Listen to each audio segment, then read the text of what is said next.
Hey folks, if you haven't heard about Anchor, well, it's the easiest way to make a podcast. I've been using it to produce my podcast and find it very user friendly and easy to navigate. You can use their creation tools that will allow you to record and edit your podcast right from your phone or computer. Anchor will also distribute your podcast for you so it can be heard on Spotify, Apple Podcasts, and many more platforms. You can make money from your podcast with no minimum listenership. Anchor is everything you need to make a podcast, and it's all in one place. So start using Anchor for your podcast today. Just download the free app or go to anchor.fm to get started.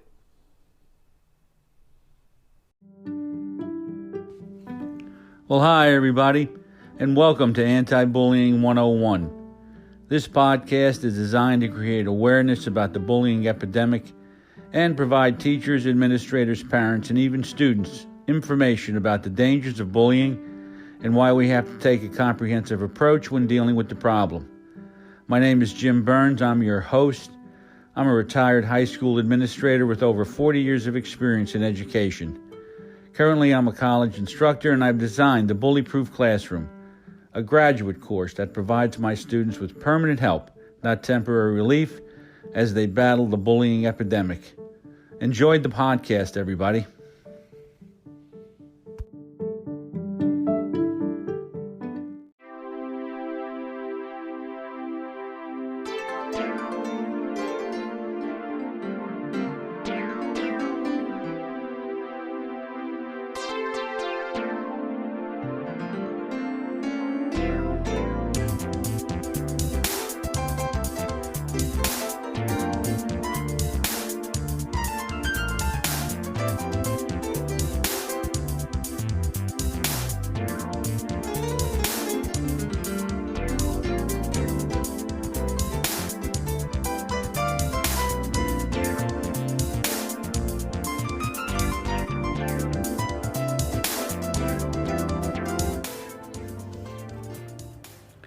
Well, hi again, everybody, and welcome back to another episode of Anti-Bullying 101. My name is Jim Burns, and we're here to discuss a variety of topics. Bullying's the big one. But right now, many people are experiencing a host of other problems: domestic violence, workplace bullying, cyberbullying, community and family bullying. And often when I speak with people, I discover that they seem to be having trouble with the people that are closest to them, like their parents or siblings. People become angry and bitter and just don't realize that there is a choice. And it can be just as easy to develop love, joy, peace, and patience as it is to be angry, bitter, and vengeful. This podcast is designed for anyone who wants to have a fuller, more vibrant life and to offer some ideas on how to balance the physical, mental, emotional, and spiritual areas of their life.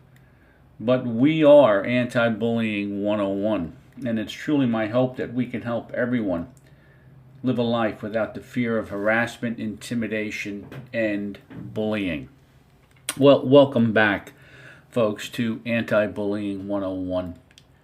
And, a few years back, I did an article. And the article was entitled, "My Kid Will Make It."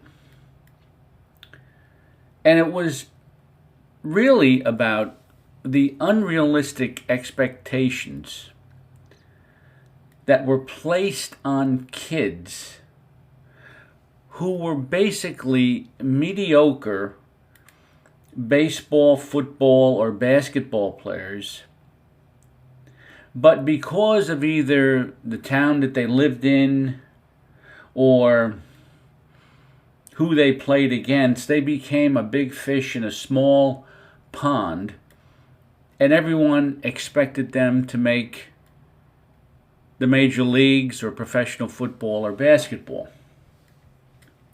And I'm going to touch on a few things in this article today.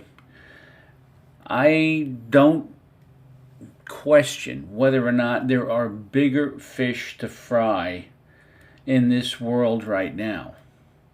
I don't even doubt it. I mean, we've had our share of violence, we've had our share of bullying, we've had our share of kids getting picked on, we've had our share of community issues all across the country. All across the country, kids, adults, families are experiencing harassment, intimidation, and at sometimes they experience shootings. But I wanted to touch on this article today because I really believe that we have to have a realistic expectation, and we have to have a clear view of the abilities that our children have. And yes, they may be very good, in certain areas, but the bottom line is, okay, they may be very good, but they may not be good enough. And when we start to hang tags on them, like awesome and unbelievable and nobody's better and things like that, what starts to happen is pressure starts to build inside of a youngster. And that pressure can lead to a lot of other things. There was many times, because of unrealistic expectations, and even though the person could be outstanding in terms of their abilities, they end up having a whole host of other problems. As an example, Dwight Gooden pitched for the Mets in the early to mid 80s. He was on the 86 championship team. And in 1985, I believe he was something like 25-4, ridiculously low ERA, struck out 276 batters. And Bob Gibson, who was an old sage and a great pitcher during my day when I was a kid, made the comment that the sad part is he'll never be that good again. And he never was, and the pressure from trying to be so good led to a lifetime battle with drugs and alcohol. Freddie Prinze, many years ago, great comedian, unbelievably funny, young man, was just terrific. Had his own television show, the whole bit. Couldn't take the pressure. Unfortunately, he committed suicide. And when we put unrealistic pressures on our kids and they can't live up to it, they begin to believe that they're disappointing us, or they're disappointing others, or they're even disappointing themselves. And that disappointment can grow in their head, and they can start to draw very untrue conclusions about who they really are as a person. So let me go over this article with you just a bit so you can see where I'm coming from. Now, when I was a kid, I couldn't wait for the baseball season. And for over 50 years, it's over 60 years now, that's what I lived for. The boys of summer. And baseball players played 162 games in 180 days. It was fun. And I'm not a participant any longer, just a spectator, but every summer, from the time I was 8 years old until I was about 35, that's what I did. I played baseball. And as a kid, the dream was to become a professional baseball player and do it for a living. And kids today, I'm sure, have the same dreams and can see themselves hitting the home run that wins the World Series or pitching a no-hitter. It was a fantasy fest, and we All did fantasize, but alas, none of us made it. We played in and out of uniform, organized in pickup, honed our skills, took batting practice. We all thought we were so darn good, but in reality, not good enough. And there were some guys in town that we thought were just shoo-ins, that we'd see them playing in the major leagues at some point, but that wasn't so either. These guys were absolutely great ball players, but they never made it. So I started doing the math many years ago. And there are about 3,000 professional baseball players in the United States, and that includes minor league teams. And I'm not including Japan or countries that play in the World Baseball Classic every 4 years. There's 8 billion people, maybe more now, maybe 10, on the planet. So the chances are greater that a kid's going to get hit by lightning than become a professional baseball player. Professional baseball players are the cream of the crop, and they have certain abilities that are innate to them and only them. And when scouts talk about a 5'2" player, they refer to a player's ability to run with speed, have a strong arm, can hit for average, hit with power, and can field a position well. These are all God-given abilities that improve with practice, but really it's all about natural talent.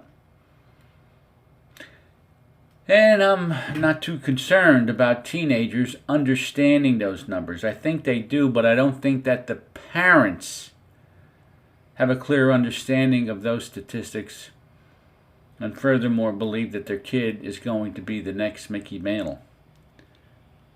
It's not the belief that's troubling, it's what parents do with those beliefs that can make life miserable for a lot of people.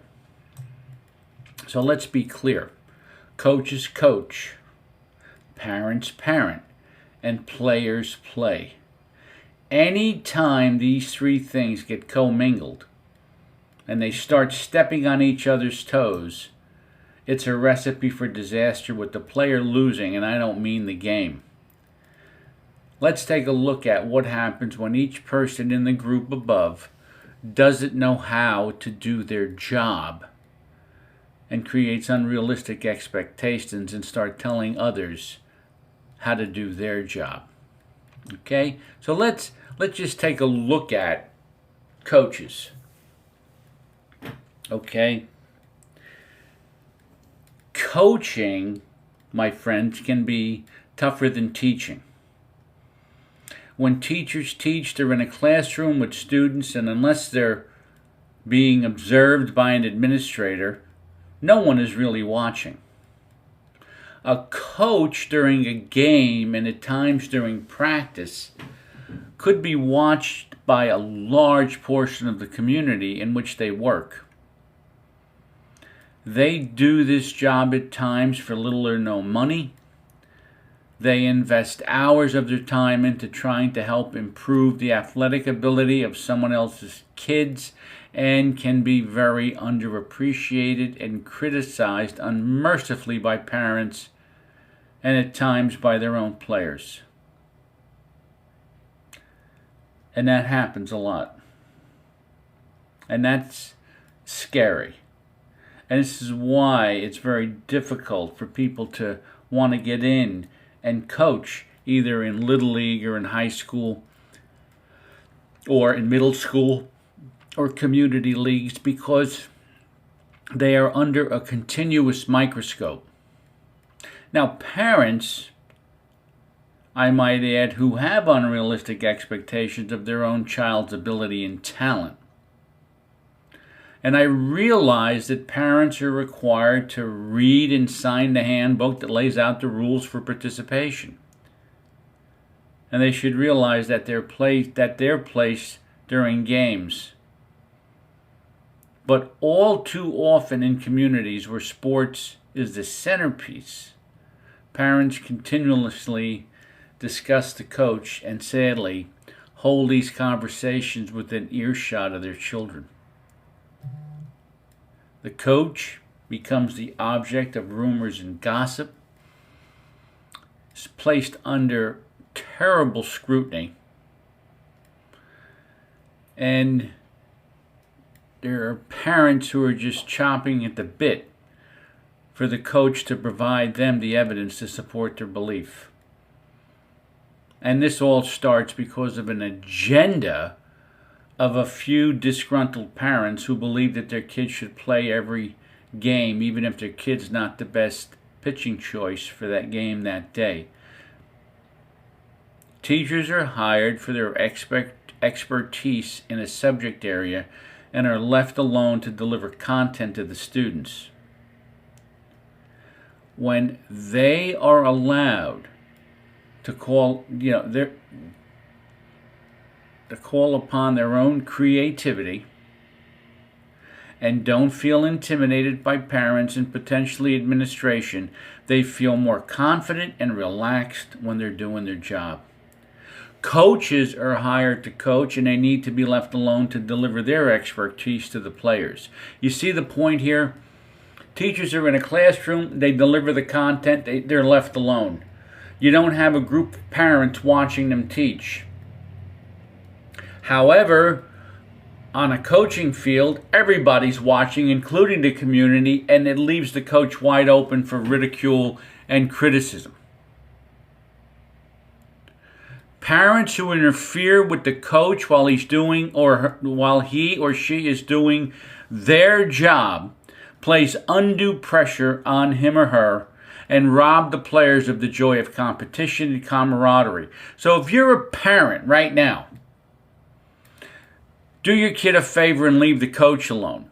He was given the job by a school district or a community that believed in him and his abilities to teach kids a sport and to get the best out of his players. Let the coach coach and let him do what they love doing.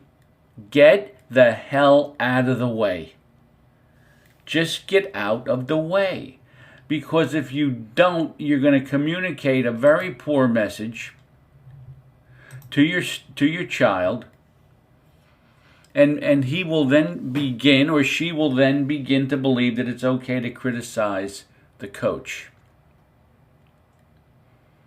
Now, parents parent. Boy, I tell you, and your kid may be good at a sport, but unless he or she is the next Bryce Harper, who at the time of this writing was playing for the Washington Nationals, but right now he's playing for the Phillies, they're not making the pros. So why put all kinds of performance-related pressure on this kid? And if you ask any professional baseball player what their parents were like when they were in Little League, they will tell you that their parents said to just go out and have fun for the love of the game and nothing else. As a matter of fact, that's why they made it to the pros, because of the no pressure or expectations attitude. Parents need to parent, and that means encourage, nurture natural abilities and talents, balance rules and regulations with compassion and understanding. That's what parents need to do. Parents are their kids' life coach, and they need to point their kids in the right direction by instilling in them lifelong values and character training that breeds success in the future. The minute that baseball or any other sport becomes the benchmark for success, any game-related failures will result in the kid feeling like a failure in other areas of life. And they'll lose confidence, the confidence that's necessary to move forward. So, for parents, be a parent, not a coach. A life coach, but you're not their coach. Leave the coaching to the coaches and work with your kid to be the best he can be as a person, not as a player. If they're good people, they'll be good players. Use sports as a vehicle to help your son or daughter show off who they really are. Someone with character and values and someone who respects his teammates and other opponents and understands that there is only one person in charge during the game and practices, and that's the coach. Now, players play. Think about that. Think about how we just get kids to participate on sports teams.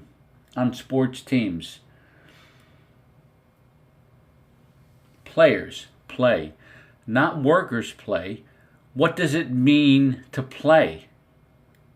Think about now. I did an article, and I may connect it to this. It's called "Let's Teach Our Kids How to Play Again." We call those who participate on sports teams players, not workers. And when you're playing, you're having fun. You do it willingly, and you can't wait to start doing it. You enjoy it. And that's what our kids experience today when they're involved as a player on a sports team. And to them, once the game becomes something that's organized by adults, the word play doesn't enter into the equation. Furthermore, kids don't know how to play today. And I will connect this article, this other video on Let's Teach Kids How to Play Again to this podcast. They don't know how to organize themselves. They don't know how. They don't really have anyone to play with and sharpen their skills that they learned at practice. Sometimes kids can live miles away from one another, but they play on the same baseball team or football team. Patricia, here is your reminder. Kids need to run around together alone and learn how to solve problems alone with adult coaching, and not with adults hovering over them, offering correction because their swing was off or they didn't know how to catch a fly ball. Damn it, let the kids play. And if we don't, playing won't be playing anymore. It will be work. Leave the kids alone. Let them go out on the field, play, and solve some of their own problems. Now, how do you deal with this stuff? Well, the solution's simple. Let the kids play and stay out of each other's way. Easier said than done. And I've been asked for solutions to problems by teachers and parents alike. My response at times has been, I'm going to tell you what to do, but you're probably not going to do it. They either can't or won't do it. Egos are too big, and when there are folks who have some power, they use it to get what they want, even when it's not in the best interest of the team or the group.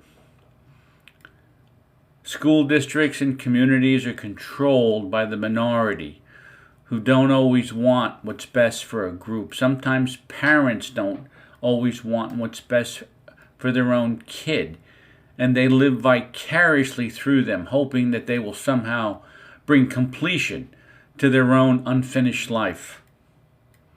As a society, we have lost some real professional and personal wisdom, and we want to dismantle playgrounds because one kid fell off the monkey bars. Our kids are looking for answers, but we're too busy arguing with each other. Then they look to each other, and they have friends. Their friends, parents, basically what happens is their friends parent them by proxy, creating what Robert Bly called in the sibling society, where the ground is level and nobody's in charge. And that's a major problem that we have today. As adults, we've created this culture in a very innocent and unwitting way. And now we have to dismantle the Frankenstein monster, but we have to stop telling parents and kids what they want to hear and be truthful about their academic and sports-related ability, regardless of any unrealistic parental expectation.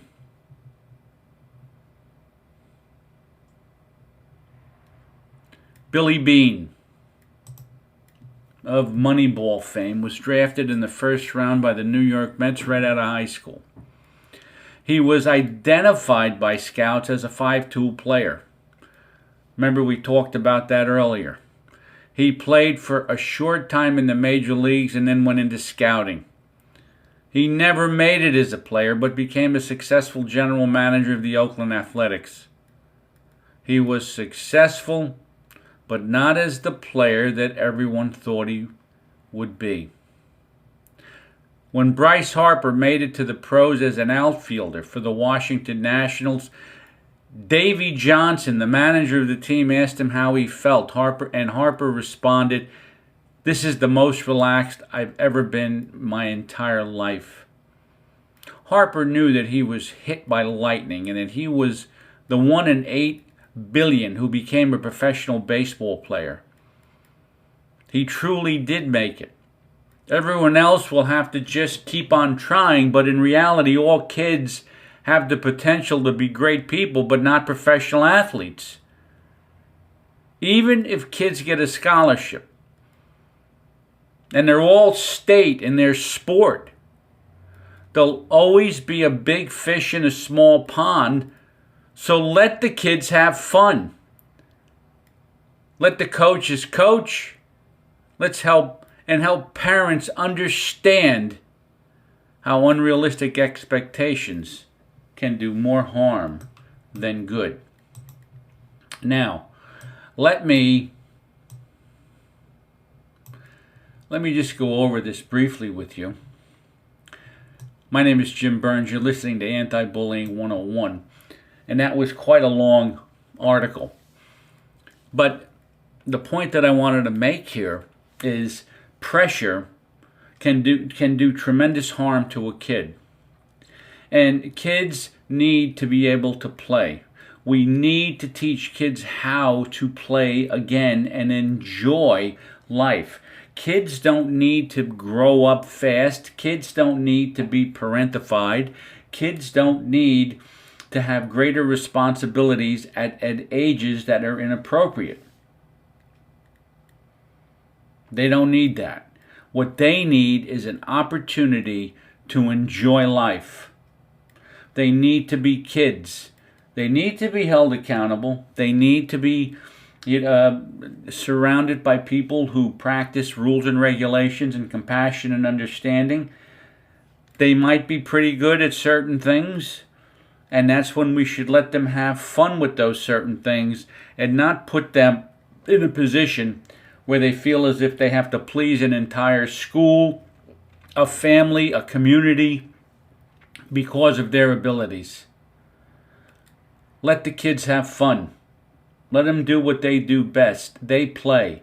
Let the coaches coach. They coach. And parents, parent your children, coach your children, bring your children along, but it doesn't matter if they're going to be a professional athlete or not.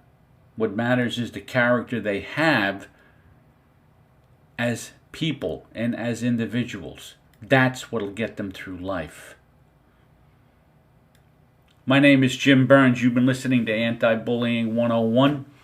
It's Monday, July 11th. I'm here in sunny New Jersey, in Manahawkin, which is in South Jersey, in case you're wondering, which is, 40 minutes north of Atlantic City.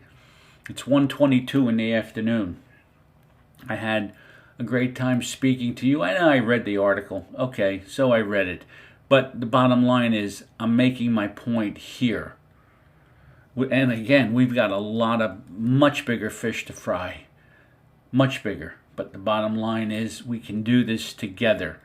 When we all know our role, we all know our job, and we all know how to uplift others, make them feel good about themselves.